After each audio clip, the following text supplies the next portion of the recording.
चीन और भारत के दरमियान होने वाली लद्दाख के मामले पे 13वीं कोर कमांडर कॉन्फ्रेंस नाकाम हो गई है, जिसकी वजह चाइना की तरफ से जो एरियाज़ हैं जिनके अंदर डेस्पैंग, दौलत बेग, ओल्डी वगैरह इधर से विड्रॉल जो है उस ना करने का ऐलान है। जबकि इंडिया के मुताबिक वो पीस चाहता है और उसने कुछ सजेशंस रखी थी जो चाइना ने जो है डिनाई कर दिया। आपको याद होगा कि कुछ अरसे पहले, कुछ हफ्ता पहले इंडियन मीडिया ने ये क्लेम किया था कि ट्वैंग के इलाके के अंदर भी चाइनीज़ ने इन्फिल्ट्रेट करने की कोशिश की, जिस पे उन्होंने कुछ चाइनीज़ फौजी जो हैं वो गिरफ्तार किए। हालात बता रहे हैं कि 5 अगस्त 2019 को भारतीय बीजेपी सरकार की तरफ से लिया गया डिसीजन अब इंडिया के गले की हड्डी बन गया है, क्योंकि इस डिसीजन के बाद जहां पे कश्मीर को दो लख्त कर दिया गया और यूनिलैटरली एक डिस्प्यूटेड टेरिटरी को दो लख्त करके इंडिया ने अपनी यूनियन में शामिल कर लिया, तो उसका नतीजे में एक तो कश्मीर में तहरीक आज़ादी के अंदर तेज़ी आई, उसके अलावा चीन और पाकिस्तान दोनों ऑफेंड हुए, जिसके वजह से हमने देखा कि चाइना ने लद्दाख का मामला शुरू किया। यहाँ पे मैं बताता चलूँ कि चाइना जो है वो क्लेम करता है 1959 के अंदर चुएन लाइन ने एक ख़त और एक नक्शा भेजा था नेहरू को, जिसके मुताबिक चाइना ने ये बताया था कि चाइना के मुताबिक ये एरियाज़ जो हैं वो चाइना बिलोंग करते हैं। जबकि अब जब इंडिया ने यूनिलैटरली एक डिसीजन लिया और दो लख्त किया कश्मीर को और उसे अपनी टेरिटरी जो अपनी यूनियन के अंदर शामिल कर लिया, उसकी वजह से वो चाइना जो कि एक डिस्प्यूटेड टेरिटरी में अमन की खातिर जो है 1990 की दिहाई में बहुत से मुआहदे इंडिया के साथ कर चुका था ताकि पीस आए और ट्रेड बढ़े, उसको सोचना पड़ा और उसने अपने जो क्लेम लाइन थी उसके मुताबिक एडवांस किया और उन इलाकों पे जिसे चाइना अपना समझता है उन पे कब्जा कर लिया लद्दाख में। तो अब बात जिस तरह बढ़ रही है तो कुछ लोगों के ख्याल के अंदर दोनों ममालिक जो हैं वो जंग की तरफ बढ़ रहे हैं। अच्छा, अगर ये जंग होती है तो ये किसके हक में जाएगी और क्या होगा? कि अमेरिका इसमें पड़ेगा इंडिया की तरफ से या रशिया कोई रोल प्ले करना चाहेगा? इसी तरीके से इतलात के मुताबिक चाइना ने S-400 जो हैं वो लद्दाख के अंदर उसकी कुछ बैटरीज डिप्लॉय कर दी हैं, जिसका मतलब है कि मकबूजा वादी के ऊपर कोई भी जहाज़ अगर जंग होती है तो चाइना की मर्ज़ी के बगैर नहीं उड़ सकेगा और चाइना उसे इफेक्टिवली गिराने की पोजीशन में होगा। ऐसे में इन तमाम हालात का कश्मीर के जो मसला है उस पर क्या असर पड़ेगा? क्या चाइना इंडिया की जंग में पाकिस्तान कोई कदम उठाएगा, जैसे कि 1962 के अंदर चाइनीज़ ने हमें दावत दी थी कि हम आगे बढ़ें और सिर्फ फोर्सेस को मूव करें? चाइना जो है वो कश्मीर को आज़ाद करवा के इस मसले को हमेशा हमेशा के लिए ख़त्म कर देगा। तो इस वक्त जो सिचुएशन चल रही है, इंडियन गवर्नमेंट और इंडियन फ़ौज जो है ऐसे लग रहा है कि ख्वाब में है और वो ग्राउंड रियलिटीज़ को जो है बिल्कुल एक्सेप्ट करने के लिए तैयार नहीं है, जबकि चाइना ने साफ लफ्ज़ों में कह दिया है कि ये उसकी सॉवरेनिटी का मसला है। मैं हूं मोहम्मद बिलाल इफ्तिखार खान और आप देख रहे हैं स्ट्रेटेजिक एनालिसिस को। दोस्तों, आज हमारे साथ मौजूद हैं इस मौजू पर बात करने के लिए सलमान लाली, सीनियर जर्नलिस्ट हैं, अयाज खान सीनियर जर्नलिस्ट हैं, मंसूर खान ये भी सीनियर जर्नलिस्ट हैं। आज हम बात करेंगे कि जो इस वक्त हालात पैदा हो चुके हैं चाइना और इंडिया के दरमियान, तो ये किस सिमत जाते हुए आपको नजर आ रहे हैं। और आज की इस गुफ्तगू के अंदर हम ये भी बात करेंगे कि अगर चाइना और इंडिया की लड़ाई होती है तो इसके इफेक्ट्स पाकिस्तान पे क्या होंगे? क्या 62 में जिस तरीके से चाइनीज लीडरशिप ने पाकिस्तानी लीडरशिप को ऑफर की थी कि हम कश्मीर का मुद्दा हमेशा के लिए ख़त्म करवा देते हैं और हमने इनकार कर दिया था क्योंकि उस वक्त हम अमरीकी इत्तेहाद में थे, तो क्या इस दफ़ा कोई ऐसी सिचुएशन पैदा होती है तो क्या हम उसका फ़ायदा उठाएंगे? तो सबसे पहले जो हमें सीनियर हैं अयाज खान, मैं उनसे सवाल पूछूंगा कि अयाज क्या देख रहे हैं? मामला तो बड़े सॉवरेनिटी का मामला कह रहा है चाइना के, लद्दाख के अंदर सॉवरेनिटी का उसका मामला है, अरुणाचल के अंदर भी वो उसको अपना हिस्सा मानता है और प्रेसिडेंट जी की जो एक स्टेटेड पॉलिसी है कि चाइना के तमाम हिस्सों को दोबारा चाइना में शामिल किया जाएगा। तो आप क्या मुस्तकबिल देख रहे हो? बिलाल साहब, आपने सही कहा है कि जो प्रेसिडेंट सी की रिसेंट आपने स्टेटमेंट आई है ताइवान के हवाले से, वो भी बहुत इंपॉर्टेंट है और ताइवान ने भी खुद भी कहा है कि जी अगले 3-4 महीनों के अंदर जो है वो इस पोजीशन में आ जाएगा चाइना कि वो अटैक कर सकता है। Coming back to the India, तो अगर आप इस सारे इसको कॉन्टेक्स्ट में देख रहे हैं कि वहां पे कोई जंग जो होने जा रही है, तो मुझे तो ऐसा कुछ नजर नहीं आ रहा। मुझे तो यहाँ पे ना कुछ गेम्स नजर आ रही हैं। अगर आप बात देखें ना कि जो सारी की सारी मूवमेंट है चाइना की, उसमें जो सबसे इम्पोर्टेंट चीज है वो क्या है? वो जो उसका डिफेंस सिस्टम है, एयर डिफेंस सिस्टम S-400 जो उसने रशिया से लेकर वहां पे लगाए हुए हैं। अब S-400 जो डिफेंस सिस्टम है वो ऐसा है कि जिसके लिए हर कोई उसको चाह रहा है कि उसके पास होना चाहिए। स्टार्ट हुआ था, आपको याद है कि टर्की से, और टर्की को स्लैब की थी उसने, जो है ना वो उसके ऊपर पाबंदियां ऐड कर दी थी अमेरिका ने, और उसको जो F-35 का कंसोर्शियम था, प्रोग्राम था, और उसने जो इंस्ट्रूमेंट्स बनाने थे उसके जो हिस्से बनाते, उसमें से भी उसे निकाला, और उसकी यानी कि उसको सजा दी गई, और वो अभी भी वो चाह रहा है। इंडिया इज मोर देन, जिसे कह लेना कि वो तैयारों से भी ज्यादा वो चाह रहा है कि उसका वो जो रशिया के साथ एक है उसका मुआहिदा कि उसने इस साल के एंड में उसने लेने हैं, और उसने मेरे ख्याल में $800 मिलियन के करीब वो पैसे दे भी चुका है। तो उसके ऊपर भी अमेरिका का आ गया कंसर्न कि इसको नहीं लेना चाहिए। तो असल कहानी वो है जो मुझे नजर आ रही है, जो एक तरह का प्रेशर बिल्ड किया जा रहा है रशिया और चाइना की तरफ से कि इंडिया इसको जो है अपना अमेरिका को इसको हट के ये अपना डिफेंस की तरफ आए और हमारी तरफ आए। जब आप एक मुल्क से आप एक डिफेंस सिस्टम लेते हैं, उससे वेपन्स लेते हैं, तो इसका मतलब ये है कि आप उस ब्लॉक के करीब होने जा रहे हैं। इंडिया को अमेरिका ने क्या ऑफर किया है? वही जो उसने पैट्रियट ऑफर किया था टर्की को। तो पैट्रियट सिस्टम और इसका कोई कंपैरिजन नहीं है। आप भी अच्छी तरह से जानते हैं कि जो S-400 है वो 40 किलोमीटर से लेकर 400 किलोमीटर तक उसकी मार है वो। तो वो इसका मतलब अगर वो लगा दिए हैं अगर चाइना ने, तो उसने पूरा एरिया कवर कर लिया है, तो वो कहाँ से इंडिया जो है उसके ऊपर अटैक करेगा? तो वो पूरे का पूरा वो उस तरह से कवर हो जाता है। जो मेरी एक इसको थ्योरी कह लें, जो अंडरस्टैंडिंग है वो ये है कि अब असल प्रॉब्लम ये है कि इंडिया को फोर्स किया जा रहा है कि आप अपना डिफेंस सिस्टम स्ट्रॉन्ग करें, और वो कैसे कर सकता है? इंडिया अमेरिका से वो अगर वो लेता है, पैट्रियट भी लेता है और एक और भी उनका है, तो वो दोनों मिला के भी वो उस तरह की कैपेबिलिटी हासिल नहीं कर सकता एयर डिफेंस सिस्टम की जो को S-400 से है। तो अब एक दोनों के लिए, अमेरिका के लिए और इंडिया के लिए कैच-22 वाली सिचुएशन बन चुकी है। मेरा ये जाती ख्याल है कि India will go for S-400, क्योंकि ये सारा जो बिल्ड हो रहा है प्रेशर, वो उसी वजह से किया जा रहा है। पूरे खित्ते के अंदर आप देखें कि आर्म रेस शुरू करा दिया है अमेरिका ने।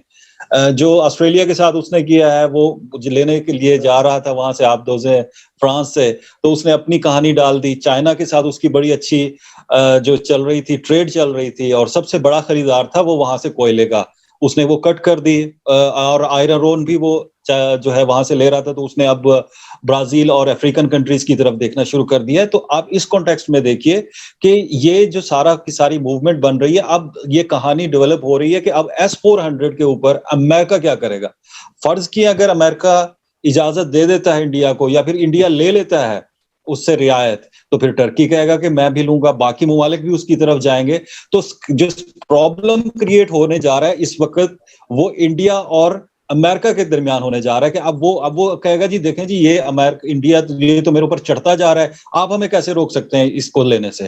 तो असल कहानी ये है। यहाँ पे सलमान मैं आपको लेके आऊंगा, S-400 ले लेता है, अमेरिका वेवर दे देता है, तो क्या चाइना जिन एरियाज के ऊपर बैठा हुआ है, और हमने जैसा कि पैकेज में भी कहा कि चाइना 59 की जो अपने एक उनकी परसीव बॉर्डर है उससे 1 इंच भी अभी तक आगे नहीं आया, वो के इंडियन जो हैं वो क्लेम कर रहे हैं, इंडियन प्रेस के काफी हजार के से ज्यादा मुरब्बा किलोमीटर के ऊपर इसको चाइना कब्जा करके बैठा हुआ है। तो क्या आप समझते हो कि अगर तो ये गेम चल रही है S-400 की, तो S-400 के बाद क्या चाइना की तरफ से कोई कंसेशन मिलेगी, जो क्या आप मिलती हुई देख रहे हो, या ये मामला आगे लिंगर ऑन होगा? देखिए, मैं इसे ना थोड़ा सा मुख्तलिफ देखता हूँ। मैं इसे S-400 के तनाज़ुर में नहीं देखता। डेफिनेटली इसकी वो भी डायमेंशन है, जैसे कि या साहब ने फरमाया या आपने भी फरमाया। मैं इसे एक तो पाकिस्तान के तनाज़ुर से देखता हूँ कि जब से भारत और चाइना के दरमियान सरहदी तनाज़ा शुरू हुआ है, तब से पाकिस्तान और भारत की जो लाइन ऑफ कंट्रोल है, उस पर जो वायलेंस है या जो उसके ऊपर गर्मी थी वो हमें उसकी शिद्दत कम होती नजर आई और बिलाकर अभी जो सीज फायर है उसको मुकम्मल तौर पर उस पर अमल दरामद है और एट द मोमेंट हमारी जो सरहदें हैं वो बिल्कुल पुरअमन है, उसके अंदर गोलाबारी नहीं हो रही। Correct me if I am wrong, that's right. नहीं, हुई है अभी 2-3 दिन पहले, काफी हॉट रही है इंडियन की तरफ से, इंडियन सोशल मीडिया काफी कायम है मेरा ख्याल है। नहीं, कायम नहीं लेकिन है, फिर भी बड़ी हद कायम तक नहीं है, वाकयात हुए हैं और बड़ी हद तक हालात जी फिर भी बड़ी हद तक हालात जो थे वो मुख्तलिफ हुए। मुझे जाती तौर पर लगता है कि इसका जो एक असर होगा वो ये होगा कि भारत की जो तवज्जो होगी वो मुकम्मल तौर पर मिलिटरीली चीन की तरफ मरकूज होगी। पाकिस्तान को किसी हद तक एक ब्रीदिंग स्पेस मिली है और मिल जाएगी। दूसरा एस्पेक्ट ये है कि भारत की जो एम्बिशंस हैं एज अ रीजनल पावर के, या वो जो अपना रोल देख रहा है फ्यूचर में इस रीजन के अंदर चाइना के मुकाबले में, वो उसके उसके हवाले से चीन की जो रिजर्वेशंस हैं ये उसकी भी अक्कासी करता है कॉन्फ्लिक्ट। बेसिकली चीन, अगर मैं बहुत ही सादा जबान के अंदर आपको बताऊं तो बुनियादी तौर पर चीन ये कर रहा है कि वो भारत को आईना दिखा रहा है और उनको उसकी हकीकत दिखा रहा है कि आपकी मिलिट्री पावर की हकीकत ये है, आपकी माशी जो ताकत है उसकी हकीकत ये है कि आज भी $45 बिलियन का डेफिसिट है, ट्रेड डेफिसिट है between India and China, because जो इंडियन बिजनेसमैन हैं they don't really bother about Ladakh stand of और border disputes between these two countries. They are more interested in trade with China. And ये एक power है China के पास, एक leverage है जिसमें किसी कदर कोई कमी नहीं हुई। हालांकि इंडिया के अंदर जरूर ये कोशिश हुई कि बहुत सारी मसनूआत के लिए चीन के ऊपर जो इन्हसार है वो कम किया जाए, बिलखुसूस जो इलेक्ट्रॉनिक डिवाइसेस हैं, लैपटॉप्स वगैरह या वो। अच्छा, एक तो ये है। दूसरा ये है कि हमें जो एक चाल नजर आ रही है, जो हमें माहौल नजर आ रहा है, वो ये नजर आ रहा है कि चीन के इर्द गिर्द जितने भी अमेरिका के इत्तेहादी मुमालिक हैं, चाहे वो ऑस्ट्रेलिया हो, चाहे वो जापान हो, चाहे वो इंडिया हो, ये 3 बड़े मुमालिक या बिलखुसूस जो कि क्वाड का हिस्सा भी हैं, तो इनको बेसिकली एक्सपोज करना मिलिटरीली एक बहुत अहम जरूरत बन चुका है चीन की जो मिलिट्री लीडरशिप है उसके लिए, ताकि वो ये उन्हें बता सके, उन्हें ये बावर करा सके उनकी जो स्ट्रेटेजिक इलीट है उसको भी और उनकी जो अवाम है उनको भी, कि ये आपकी हकीकत है अगर आप चीन के साथ जो है वो कॉन्फ्लिक्ट को तूल देते हैं। एक दूसरा रास्ता है, वो दूसरा रास्ता यह है चीन के साथ कॉपरेशन का, वो रास्ता है माशी ताल्लुकात की बेहतरी का, वो रास्ता है इंटरडिपेंडेंस का, वो रास्ता है OBOR के साथ मुंसलिक होने का, वो रास्ता है एक ऐसी तरक्की के मॉडल को अपनाने का जो कि एक शेयर्ड प्रॉस्पेरिटी की तरफ जाता हो। पाकिस्तान ने उस मॉडल के लिए साइन अप कर दिया है। चाइना बिलखुसूस कीन है और इंटरेस्टेड है कि दीगर मुमालिक जो इस खित्ते के हैं और ज्यादा से ज्यादा मुमालिक जो हैं इस शेयर्ड प्रॉस्पेरिटी के प्लान का हिस्सा बने।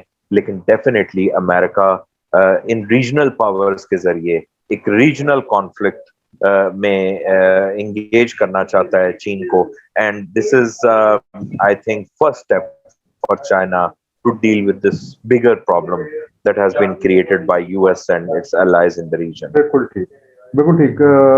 आपकी तरफ आऊंगा मंसूर। हम जानते हैं कर्नल अजय शुक्ला ने बल्कि इसे रिपोर्ट भी किया है कि तकरीबन 1 साल से जो स्ट्रेटेजिक काराकोरम पास है उसका रास्ता जो है दौलत बेग ओल्डी जो है उसके सामने जो डोमिनेटिंग पोजीशंस हैं उनको रोक रखा है चाइना ने। अच्छा, हम ये भी जानते हैं कि लद्दाख का जो मसला है उसकी जड़ें जो हैं बेसिकली हैं तो वो कश्मीर के इशू के अंदर, और कुछ रिपोर्ट्स इंडियन मीडिया में ये भी आई हैं कि जो है S-400 जो है पिछले साल का जो है चाइना ने डिप्लॉय कर रखा है, और एक इंडियन जर्नलिस्ट के मुताबिक S-400 तकरीबन पूरी मकबूजा वादी को जो है कवर करता है, और अगर हॉस्टिलिटीज शुरू होती हैं तो इंडिया के लिए अपने ऑक्युपाइड टेरिटरी के ऊपर अपने जहाज लाना नामुमकिन हो जाएगा, चाइना उन्हें गिरा सकता है।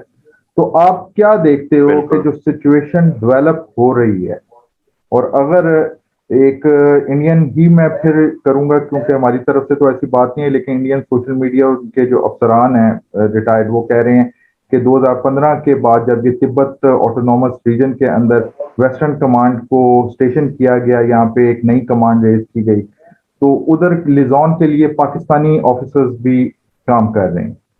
तो इन हालात के अंदर डू यू थिंक कि इंडिया कहीं अपना वो ख्वाब पूरा करना तो नहीं चाह रहा है जिसे टू फ्रंटल वॉर का बिपिन रावत साहब कहते थे? और क्या आप समझते हो कि इंडिया इस टू फ्रंटल वॉर के लिए तैयार है या फिर बुरा होने वाला है? बहुत शुक्रिया बिलाल साहब। बिलाल साहब, आपकी बात बिल्कुल ठीक है कि ये जो लद्दाख का इशू है इसकी जड़ें कश्मीर से मिलती हैं, और वैसे उस सेंस में कश्मीर के साथ इसका ताल्लुक तो बनता है क्योंकि ये कश्मीर वैली लद्दाख के सारे एक रीजन था। आर्टिकल 370 जो है वो तीनों पे लागू होता था और अब उन्होंने उसको यूनियन टेरिटरी का हिस्सा बना दिया, तो चाइना को एक एतराज तो उस पर यह भी था।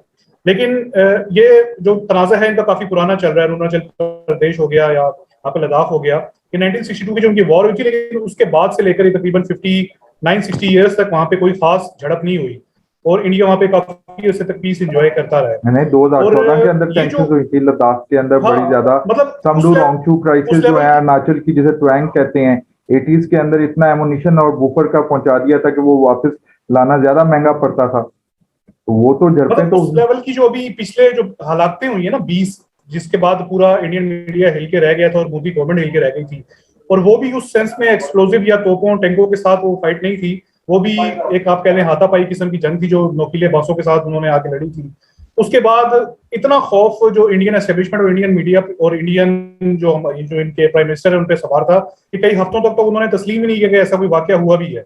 और उस वक्त कांग्रेस, इवन सोनिया गांधी वगैरह भी कहती रह गई कि आप तो हमारे दौर में कहते थे कि हम आपको चीन से लद्दाख भी ले देंगे, पाकिस्तान से कश्मीर, आजाद कश्मीर भी ले देंगे, लेकिन अब तो आप अपने आप को अखंड भारत का सिपाही भी कहते हैं, फिर आप अपने आप को वो हिंदुत्व का लीडर भी कहते हैं, लेकिन आप तो बिल्कुल ही कंटेन करने में नाकाम हो गए। अब मेरा ख्याल है कि इंडिया की जो मिलिट्री लीडरशिप है ना, वो बहुत ज्यादा, जिसे कहते हैं आप, सुपरफिशियल है और उसकी वो क्वालिटी नहीं है जो इस टाइम दुनिया की मिलिट्री लीडरशिप की है। आप देखें जनरल बिपिन रावत जो थे वो किस किस्म की फनी स्टेटमेंट्स दिया करते थे, उनके बयान से लगता था कि उन्हें मिलिट्री माइट का बिल्कुल अंदाजा ही नहीं है। इसी तरह अजीत डोवल के आप बयान देख लें, वो अफगान वॉर के तनाजुर में किस किस्म की बातें करते रहे और वो क्या बताते रहे अपनी लीडरशिप को, लेकिन उसका अंजाम ये हुआ कि उन्हें बोरिया बिस्तर समेत के अपनी 3 अरब बिलियन डॉलर की जो इन्वेस्टमेंट थी वो लेकर घर आना पड़ा। अब जो इनके नए आए हैं जो जनरल निर्वाणे हैं, मनोज निर्वाणे, उनकी आप देख लें कि उस पर तो खुद अभी जो इंडियन डिफेंस एनालिस्ट हैं वो बहुत ज्यादा तनकीद कर रहे हैं, और उस पर अभी आपने भी मुझे वो लिंक भेजा था जिसमें वो जनरल मेरे ख्याल में प्रवीण स्वामी ये बात कर रहे हैं कि आपने तो अंदाजा ही नहीं लगाया कि चाइना लद्दाख वाली साइड पे करता क्या रहा है, वो तो 2010 से प्रिपेयर कर रहे हैं। और उसमें जो एक इंटरव्यू में अभी जनरल नरवाने ने कहा है कि जो नेचर ऑफ वॉर है वो तो वही रहेगी, लेकिन जो कैरेक्टर ऑफ वॉर है वो जो है वो अब चेंज होने वाला है। तो उस पर फिर उन्होंने बताया कि नहीं जी, नेचर ऑफ वॉर भी चेंज होने वाली है। नेचर ऑफ वॉर किसी जमाने में ब्लड शेड होता था, दोनों साइड से कत्लेआम होता था, लेकिन नेचर ऑफ वॉर में अब चाइना बहुत आगे चला गया है। अब वो आर्टिफिशियल इंटेलिजेंस यूज कर रहे हैं, अब वो रोबोटिक व्हीकल्स यूज करेंगे, वो आपको पता है कि वो कई ऐसी चीजें यूज करेंगे जिसमें शायद सोल्जर्स का उस तरह से रोल ना हो, उसमें अब बहुत पीछे हैं। तो उसमें वो ये बात भी करते हैं कि अमेरिकन ने ये 2010-11 में अंदाजा लगा लिया था कि इस टाइम चाइना जो है वो किस माइट की तरफ जा रहा है, वो इस टाइम सिर्फ रीजनल पावर ही नहीं है, वो एक बहुत बड़ी सुपर पावर बन के सामने आया है। तो इंडियन मिलिट्री ने उसका बिल्कुल कोई अंदाजा ही नहीं लगाया था, और उनकी जो इस टाइम सिविल लीडरशिप है तो उससे भी ज्यादा वो नाअहल और इनकॉम्पिटेंट है। वो सिर्फ जिसे कहते हैं कि आप बैल मुझे मार वाली सिचुएशन है। जब उन्होंने 5 अगस्त को वाकया किया तो उसके बाद से अभी तक वो वहां पे मार खा रहे हैं। और असल जो एतराज वो चाइना को उस वक्त शुरू हुआ था जब इन्होंने कोई रोड्स बिल्ड करना शुरू की थी, जो मेरे ख्याल में वो चाहते थे कि शायद स्काई चंद तक उनको रसाई मिल जाए। फिर इस तरह की भी खबरें थी कि वो शायद कुछ टनल्स बिल्ड कर रहे हैं कि जिससे वो जो कश्मीर वैली है वहां तक रसाई चाहते हैं, जिससे उन्हें जो लाइन ऑफ एक्चुअल कंट्रोल जिसे कहते हैं वो जो LAC है और LOC दोनों पे उनको एक अपर हैंड हासिल हो जाए। तो उसके बाद से भी चाइनीज ने जो था वो फिर एक रोल प्ले किया था, और फिर आपको पता है कि वहां पे जाके जो झड़पें हुई थी। इस वक्त जो इंडियन फॉरेन पॉलिसी जो डिलेमा मुझे नजर आता है वो ये है कि वो अमेरिका, रशिया और चाइना के दरमियान जो है वो ताल्लुकात को बैलेंस नहीं कर पा रहे हैं। अभी यहाँ पे S-400 की बात हो रही थी, आपको पता है कि उन्होंने वहां पे S-400 तो चाइना ने डिप्लॉय भी कर दी है, लेकिन ये अभी तक तजबजब में है कि रशिया से लें या ना लें।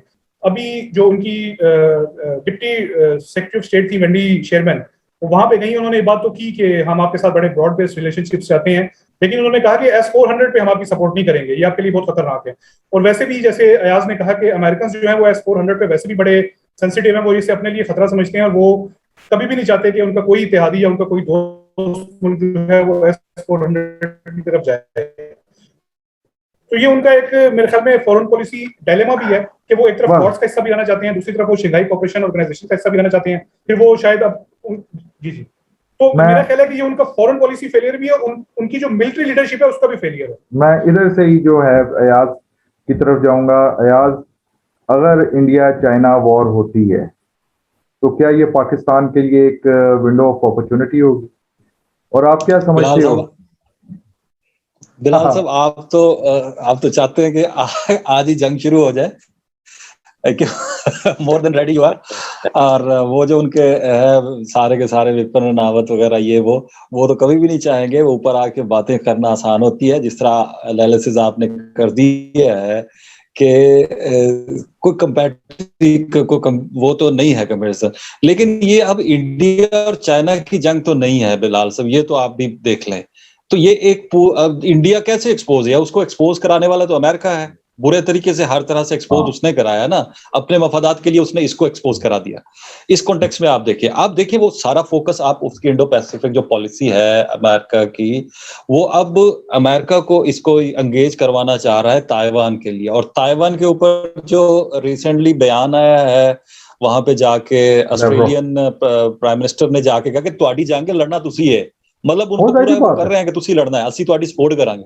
तो वो एक क्लियरली एक उसको पूरा एक एंगेज किया जा रहा है। और and what America is trying to do actually, America ये कोशिश कर रहा है कि जो ताइवान है वो एक अनदर वियतनाम साबित हो जाए चाइना के लिए। तो वो इस प्रेपरेशन में है कि इधर से उनको कोई लेना देना नहीं है कि इंडिया के साथ क्या होगा, उसकी क्या वो होगी। They just want to contain China by all means. देखिए ना, उसने एक तरफ से ऑस्ट्रेलिया को तैयार किया, दूसरी तरफ से आप वो ताइवान को कुर्बानी का बकरा बनाना चाह रहे हैं। जनरल जो प्रेसिडेंट जी है उसने तो ये कहा है ना कि हम चाहते हैं कि ये पीसफुली हो, तो पीसफुली तो नहीं होने जा रहा है। अब देखिए वो जो एक बात, उसमें मैं एक बात करूंगा कि अमेरिका भी जिस तरह कहा ना मंसूर ने के एक डायलेमा का शिकार है इंडिया, उसी तरीके से अमेरिका भी। देखो, अगर जंग शुरू होती है, अभी तक जितनी वॉर गेम्स पेंटागन में हुई हैं उन सब के मुताबिक चाइना बहुत आसानी से जो है ना ताइवान पे कब्जा कर लेगा। अमेरिका चैलेंज करता है, अमेरिका तो बैठा हुआ वो 10वें महल्ले, लेकिन जो उसके अलाई है साउथ के कोरिया हो गया, जापान हो गया, या किसी हद तक ऑस्ट्रेलिया हो गया, फुट तो उन्हें पड़ेगी क्योंकि चाइनीज मिसाइल के करीब है। और 10वें महल्ले में नहीं है वो भाई, उसके फौजी इधर महल्ले में नहीं बैठा, वो आपको भी पता है। उसके बहरी बेड़े जो है वो वहां बहरी बेड़े है ना भाई, बहरी बेड़े जो है वो 10वें महल्ले में लिमिटेड टारगेट है, लेकिन वो वहां पे फौजी मौजूद है ना। सवाल ये है, जो इम्पोर्टेंट सवाल ये है, सवाल इसमें जो इम्पोर्टेंट है वो ये है कि क्या वो इस जंग में शामिल होगा या नहीं होगा, वो किस तरह से इसको एक्सप्लॉइट करेगा। असल कहानी ये है। और दूसरा ये है कि आप जो है ना एनालिसिस के दौरान कोई चाइना को इतना बड़ा भी वो जिन नहीं बन गया है। नहीं, तो पहले पुलिसियन वार का हम एनालिसिस नहीं दे सकते कि जी वो आ गए हैं और मिलान को समझ के तो और उसको कोई चैलेंज करने वाली कोई और ताकत नहीं होगी और ताइवान को वो हड़प कर लेगा। तो इस कॉन्टेक्स्ट में आप जरूर देखिए कि उसको पूरे का पूरा चैलेंज देने की कोशिश की जाएगी और वो उसको देंगे, टफ टाइम उसको देंगे। देखिए, हमें एक चीज को तो नहीं भूलना चाहिए बिलाल साहब, जो मर्जी हो, हमारी ख्वाहिश एक और चीज हो सकती है और जो ग्राउंड रियलिटीज है उसको आप डिनाई नहीं कर सकते। मैं ग्राउंड रियलिटी की बात करता हूँ। परसों लैवरोव का बयान आया, उसने कहा कि हम ताइवान को चाइना का हिस्सा मानते हैं, कजाकिस्तान में उसने दिया। उसके बाद 2019 से, क्योंकि सलमान और मैं दोनों मॉनिटर करते थे इंडस के अंदर, 2019 से जो पेट्रोलिंग हो रही है एशिया पैसिफिक या इंडो पैसिफिक के अंदर, वो रशियन चाइनीज का साथ दे रहे हैं। और आपको याद होगा 2019 में तो जापान को, साउथ कोरिया को अपने जहाज स्क्रैम्बल करने पड़े थे। ठीक है, दोनों मिलके साथ चल रहे हैं। अच्छा, उसके बाद आपकी बेसिस तो जरूर अमेरिकन मौजूद है वहां पे, ओकिनावा में मौजूद है, जापान के अंदर मौजूद है, साउथ कोरिया के अंदर मौजूद है, लेकिन आसियान का जो रवैया है वो अमेरिका की लाइन तो नहीं करना चाह रहे। इधर ही मैं आऊंगा सलमान आपकी तरफ कि इंडिया चाइना वॉर की तरफ जाते हैं, तो नंबर 1 रशिया का आप क्या रोल देख रहे हो? क्या रशिया अपनी वो जो एक प्रॉफिटेबल पार्टनरशिप है चाइना के साथ, उसको ऑनर करेगा या पुराने रिश्ते को ऑनर करेगा? सेकेंडली, इसमें अमेरिका का क्या रोल होगा? अमेरिका क्या अपने हथियार बेचने की करेगा या कुछ आके जो है बीका वगैरह के साथ इंटेलिजेंस तो देगा, उसके अलावा भी कुछ मदद करेगा? रशिया भी वैसे हथियार ही बेचना चाहता है, इसका जवाब भी दे मैंने वो तो सारी exactly that's what I wanted to say. जैसे यास खान ने कहा कि ये प्रॉफिटेबल पार्टनरशिप सिर्फ चाइना के साथ नहीं है, ये इंडिया के साथ भी है। तो मेरे ख्याल में उनका बड़ी हद तक रोल वही होगा जो 1965 की वॉर के बाद ताशकंद वाला था, या वो प्ले करने की कोशिश करेंगे। जाहिर है अब उनका उतना बड़ा तो वो लेवल नहीं है जो उस दौर के अंदर सोवियत यूनियन का था, लेकिन मेरा एक बुनियादी तौर पर जो वन बाय वन अगर मैं आपका जवाब देता चाहूँ, तो एक तो रशिया का किरदार यही होगा कि वो कोशिश करेंगे कि किसी तरह से इस कॉन्फ्लिक्ट से पिछले साल कुछ किया जितना कुछ कमा सके। नहीं एग्जैक्टली कमा सके, अमेरिका लेकिन की यहाँ पे भी कमाने यही की बात कोशिश। होगी तो चाइना ऑफेंड होगा। यहाँ पे अगर अब कमाने की बात होगी तो चाइना ऑफेंड होगा। और चाइना ने वाहिद सुपर पावर है जो नॉर्डॉम स्ट्रीम 2 के ऊपर उनकी फॉरेन मिनिस्ट्री ने खुल के रशिया की हमायत की है, जर्मनी के अंदर और यूरोप के अंदर जो अमेरिका चाह रहा है रशिया के साथ करना। तो रशिया कभी भी नहीं चाहेगा कि इंडिया देखें जैसे मुल्क की खातिर चाइना जैसे मुल्क के दिल में बदली पैदा करे। लेकिन वो डिपेंडेंट ऑफेंड नहीं करेंगे, भी तो नहीं वो है ना ऑफेंड बिलाल नहीं साहब, करेंगे। चाइना पे डिपेंडेंट नहीं है Soviet union by any sir means, ये भी आप बात। सर ना, सोवियत यूनियन वाकई डिपेंडेंट नहीं था, फाइनेंशियली है जी, लेकिन रशिया है। इकोनॉमिकली किसी रशिया हद के तक वो ऊपर जो डिपेंडेंट है पाबंदियां लगी हुई है काफी ना, हद तक। रशिया के ऊपर जो रशिया है। पाबंदियां लगी हुई हैं, उसका सबसे बड़ा उससे एनर्जी का बायर चाइना है और उससे टेक्नोलॉजी का सबसे बड़ा बायर चाइना है। चाइना हाथ से जाता है तो यूरोप तो खरीदने वाला नहीं है, ठीक है ना, आसियान तो खरीदने लेकिन वाला बिलाल नहीं है। साहब एक चीज, जब अब that is the point, is the economy is too big now. अब देखिए, आपका अगर इकोनॉमी की बात करते हैं तो अमेरिका और चाइना एक दूसरे के बहुत बड़े खरीदार हैं।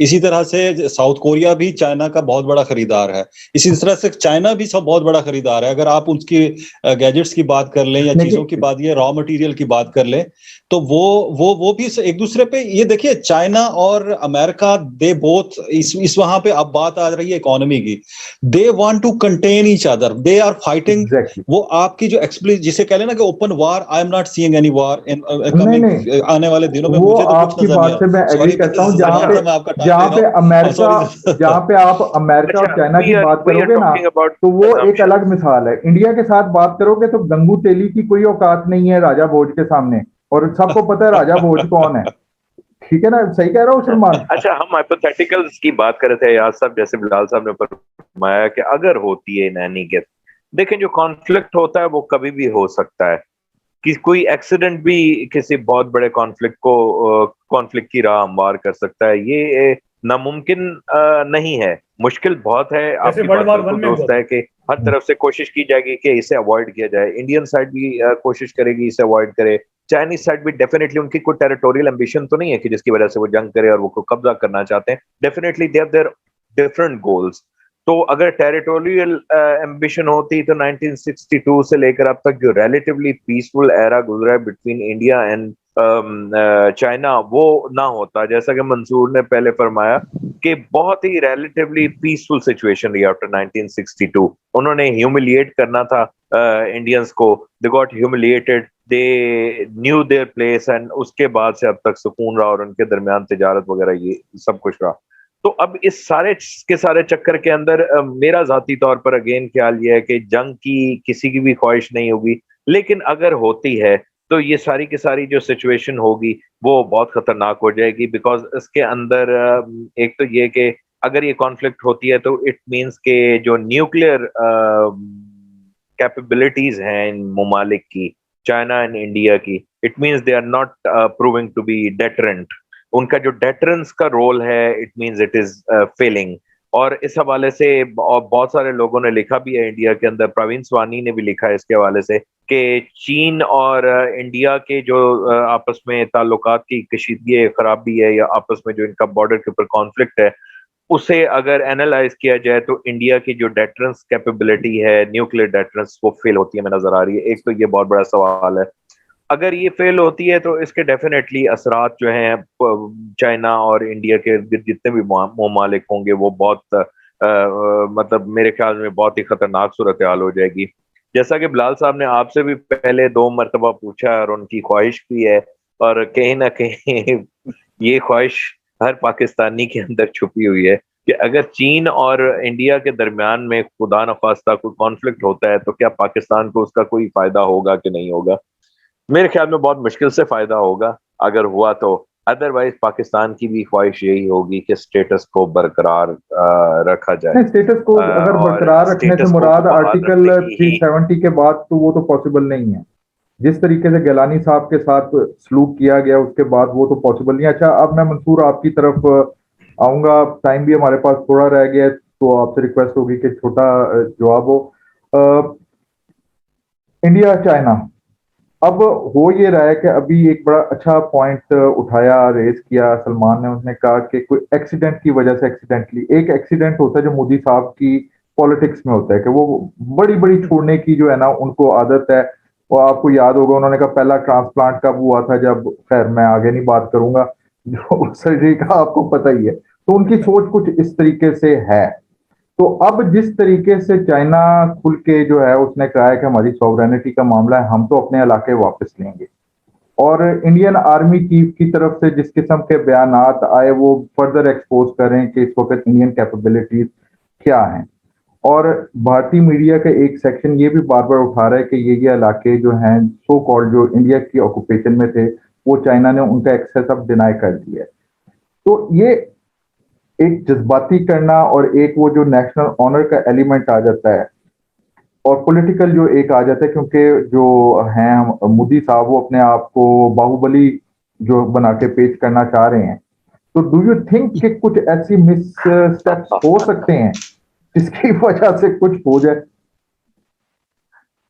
बिल्कुल हो सकते हैं। दूसरी बात है कि अभी अयाज भाई जो अमेरिकन की बात कर रहे थे कि वो डायरेक्ट कॉन्फ्लिक्ट में आएंगे या नहीं, अगर आप अमेरिकन की साइकी देखें तो वो कभी भी डायरेक्ट मिलिट्री कॉन्फ्लिक्ट में वो बहुत आखिर में आते हैं या फिर वो बिल्कुल दूर बैठ के करते हैं। आप इवन वर्ल्ड वॉर 2 में भी देख लें कि वो नाजिस के खिलाफ डायरेक्ट मिलिट्री कॉन्फ्लिक्ट में, सिवाय नॉर्मंडी लैंडिंग्स जब हुई थी, वो भी एक डायरेक्ट कॉन्फ्लिक्ट नहीं था। वो उन्होंने एक खुफिया तरीके से अपने शिप्स भेज के लैंड करवाया था अपने फौजियों को, लेकिन वो दूर बैठ के ही सारा तमाशा देखते रहे थे। वो डॉलर्स के जरिए, उस वर्ल्ड वॉर 2 के बारे में तो कहते हैं कि वो रशियन ब्लड और अमेरिकन डॉलर्स थे जिसकी बेस पे जो एलाइड फोर्सेस थी वो जंग जीती थी।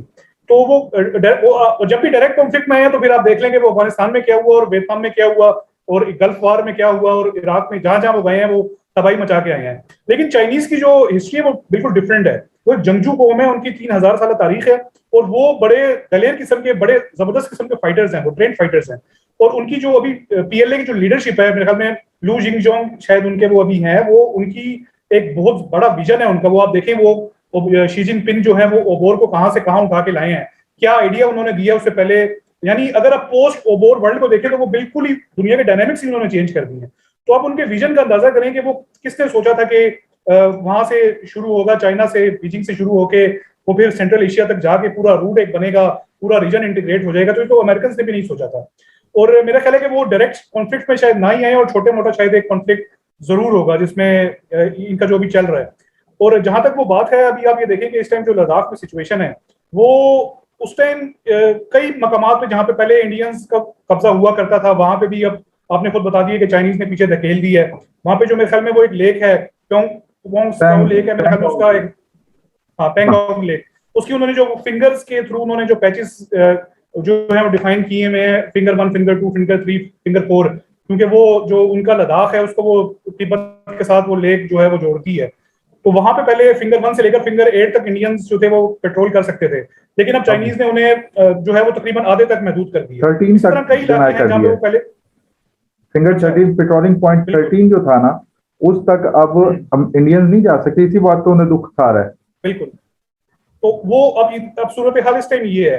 तो मेरा ख्याल है कि इंडिया जो है वो इस मामले में भी डायलेमा का शिकार है कि वो स्टेटस को बरकरार रखे, या वो आगे जाए, या वो अमेरिका के साथ जाए, या वो रशिया से S-400 ले। तो मेरा ख्याल है कि, और दूसरी बात जो भी बड़ी इंपॉर्टेंट थी जो आपने की थी कि वो जो रशियन फॉरेन मिनिस्टर ने जो कहा है कि ताइवान जो है वो चाइना का हिस्सा है, ये बड़ी इंपॉर्टेंट स्टेटमेंट है, क्योंकि आपको पता है कि रशिया और चाइना के ताल्लुकात जो हैं वो 2001 के बाद से जो है वो बड़े अच्छे टर्म्स में रहे हैं। उन्होंने अभी मेरे ख्याल में 20 इयर्स हो गए ट्रीटी ऑफ जो good neighbourliness and friendly cooperation जो थी वो उन्होंने साइन की थी। उसकी उन्होंने भी फिर SCO के जो भी समिट हुआ है उसमें भी आप देख लें कि उनके कितने अच्छे मतलब टर्म्स रहे हैं। फिर आप रशिया तो कहेगा ना वो क्रीमिया पे कब्जा करके बैठा है, वो कैसे नहीं कहेगा।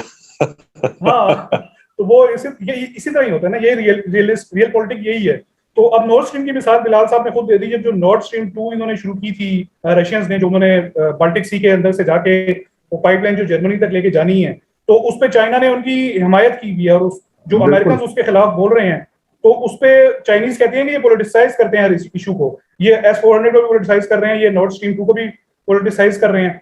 तो कई मामला पे जो है वो रशिया चाइना को पूरी तरह सपोर्ट कर रहा है, कई मामला पे चाइना रशिया को पूरी तरह सपोर्ट कर रहा है। और फिर शंघाई कोऑपरेशन ऑर्गेनाइजेशन जो है मेरे ख्याल में वो बहुत ज्यादा इंटीग्रेटेड है, बजाय इसके कि ये लोग ऑकस या वो जो है इन्होंने जो बनाया हुआ कॉर्ड, जिसमें वो जापान को उधर से उठा के वो ऑस्ट्रेलिया को इधर से लेके उन्होंने एक वो मिक्स अचार किस्म का बनाया हुआ है।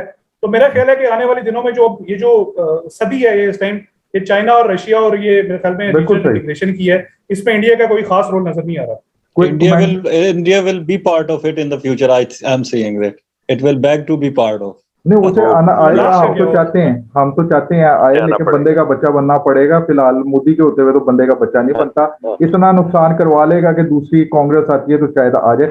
अच्छा, इधर से लास्ट कमेंट आपका। मैंने दुआ करना शुरू कर दी है बिलाल साहब, मैंने दुआ करना शुरू कर दी है कि प्रियंका गांधी वड्रा और राहुल गांधी की और इन सब लोगों की वापसी हो जाए, ताकि वो बंदे का बच्चा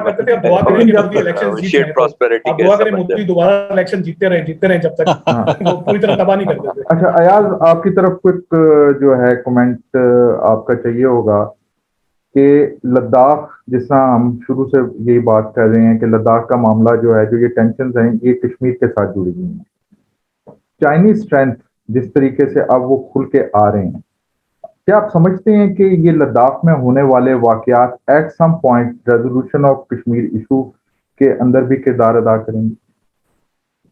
ये आपने बिल्कुल ठीक बात कही कि ये दोनों जुड़े हुए हैं। और अब देखिए कि इंडिया बहुत पूरी कोशिश को कर रहा है। अब जो लद्दाख को और कश्मीर का शदीद सर्दियों में जो है वो राब्ते खत्म हो जाते थे दोनों हिस्सों में, तो अब ये वहां पे एक सुरंग बना रहे हैं कि ताकि इनकी जो कमक है या जो भी है ये वो चीजें चलती रहें और ये सिलसिला चलता रहे। तो इसके लिए तो इंडिया के लिए तो बहुत बड़ा एक है ना, कि जिसे कह लें कि अना का भी मसला है और अपनी साख का भी मसला है, ये बहुत बड़ा मसला है। अगर ये लद्दाख जाने का मतलब तो ये है ना कि व्हाट इज लेफ्ट बिहाइंड, फिर तो आप उसको रोक ही नहीं सकते ना। फिर तो वो पूरी इंडिया के अंदर जो तहरीकें उठेंगी, ना तो आप खालिस्तान को रोक सकेंगे, ना अरुणाचल प्रदेश और इतने जो सारे वो मिजोरम वगैरह इधर जो सारी चीजें चल रही हैं, वो कुछ भी नहीं आपके साथ अनकंट्रोलेबल हो जाएगा। तो मैं भी दुआ ही कर सकता हूँ कि आज इस तरह से आप कह सकते हैं इस तरह की सिचुएशन बने, और कोई ऐसा अगर स्पार्क उठता है, इस तरह का होता है। देखिए एक चीज बहुत इंपॉर्टेंट है, वो ये है कि जो कश्मीरी लोग हैं ना, I can just salute them यहाँ से दूर से बैठ के, जितनी जुर्रत से, जितनी बहादुरी के साथ पूरी दुनिया के अंदर कोई अगर लड़ रहे हैं, जितना मतलब है कि इतने सालों से, या तो वो फलस्तीन में है लेकिन उससे भी बढ़कर यहाँ पे कश्मीर के अंदर, मतलब इतना कुछ सहने के बाद भी वो दे आर देयर। तो ये भूल जाए अब वो जो इंडिया है कि जी वो इसका सब वो हो जाएंगे, तो वो तो रेजिस्टेंस तो उनकी जारी रहेगी। And I support their resistance, उनको पूरी दुनिया के अंदर, अक़वाम मुत्तहिदा के अंदर उनको राइट दिया गया है कि वो उनको करे, इम्प्लीमेंट करवाए। अब चूंकि बड़ी बड़ी ताकतों के अपने मफादात हैं, अमेरिका का सबसे बड़ा मफाद है, यही बाइडन कहता था कि जी मैं मसला हल कराऊंगा, अब वो साथ जुड़ के बैठ गया है कि जी मैं चाइना को कंटेन करने के लिए जा रहा हूँ। तो बहुत पहले मैंने आपसे बात की थी कि America always needs a monster. अब मुझे याद है, आई रेड समवेयर कि जब क्लिंटन आया था तो उसने CIA के चीफ को बुलाया कि नौ क्यों आप लोगों को इतनी ज्यादा फंडिंग की जाए, आपने तो रशिया तो वो खत्म हो चुका, डिसइंटीग्रेट हो गया है सोवियत यूनियन, तो why we should pay you an lot of money. तो उस वक्त उसने कहा था कि we have slain the dragon but we are in a jungle full of poisonous snakes. तो इसका मतलब ये है कि they always need some enemies, तो वो क्रिएट करते हैं, ना भी हो तो वो बनाते हैं।